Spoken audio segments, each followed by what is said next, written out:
Billionaires Compilation 56 till 60. Number 56, this guy is excellent but isn't known. Why I say he's excellent? Because I think he has the highest assets under management that I have seen. 200 billion. And he's fairly young. I mean, look at him. Fairly young, looks kind of normal, but many people don't even know him. Ken Fisher manages money, obviously. 2 and 20. There's not much about him as many billionaires, but him, it's kind of crazy how he isn't that known managing this big of money. Or maybe he is, but to the relevant people. I think that is the case. Number 57, we have Kenneth Dot. Kenneth Dot is different from our data set. Owns a company that sells foam cups, so real things, physical things, plastic containers, packaging to big brands and grocery chains. He now buys debt from other countries that are in trouble at a discount, then he waits until he collects the debt at a higher value. So he has two ways of making money. The other one is a moat. A moat is something of a base, something of a backup, something of a launch pad in which he owns a company that sells foam cups, plastic containers, packaging to big brands that will forever be a recurring revenue. He now buys debt from companies that are in trouble, then waits until he can collect debt at a higher value. That needs time. That needs time and a proper environment. So that is Kenneth Dot. Number 58, JAIME GILINSKI. James Gilinski does banking acquisition, buys, fixes, then sells. Buy, fixes, then sells, or just keeps and makes spread income from the depositor's money. Spread income, as I've said in my previous video, spread income is like borrowing money and then lending out money at a profit.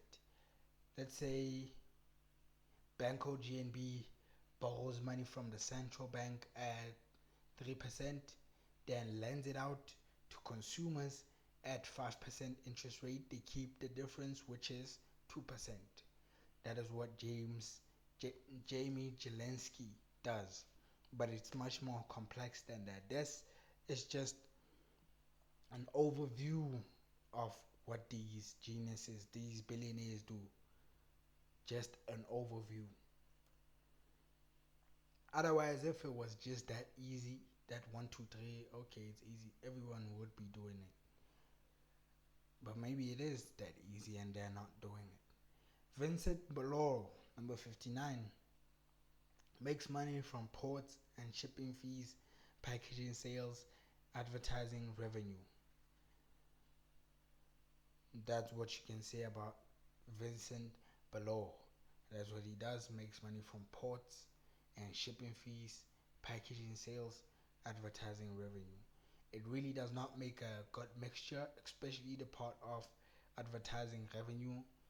I don't see how it connects, but the ports, the shipping fees, the packaging sales, that makes sense because packaging is related to ports because they package things, then ship them, then get them to ports and then ship them. So that is Vincent BOLLORE. Number 60, Robert F. Smith of Vista Equity Partners. He's a classic 2 and 20-year. A classic 2 and 20-year.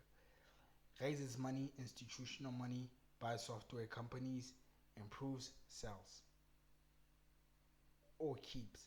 Then takes 2% management fees, and then approximately, not all of them do 2 and 20, but it's the norm to do 2 and 20.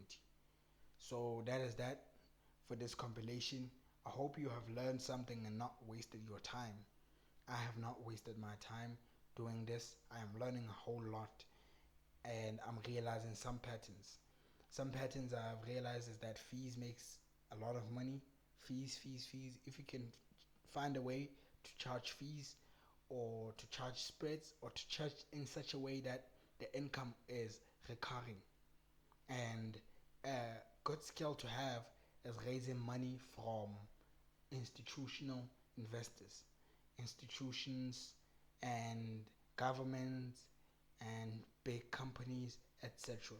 If you can find a way to know how to do that, and if you can excel at doing that, you will have a lot of money.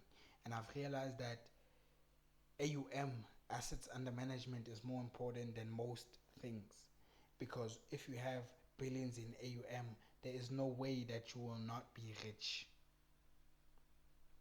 Maybe not a billionaire, maybe, but there's no way you would not be rich. You don't even need to even make a huge percentage. You can even make, I know Alan Howard, in a certain year that he earned, like, I think 300 million. He did not even make 3% or 4%. I think he made 3%. So that's a very important thing. So be excellent at raising money, billions from institutions, take fees, and then what's the other one? Consolidations are very important too. If you're not doing the fund type of thing and you're operating a business or businesses, consolidating them is very important. Then what's the other one? Those are the three main ones that I can say at the top of my head. At 100 billionaires, I will do uh, a list or a video of what I have learned. So stay tuned, learn, don't just listen, learn. I just gave you three things at the end of this video. Learn, because I'm not studying, and I hope you are not studying. I really hope you are not studying this just to study it, but to learn and to take action. Cool. Love.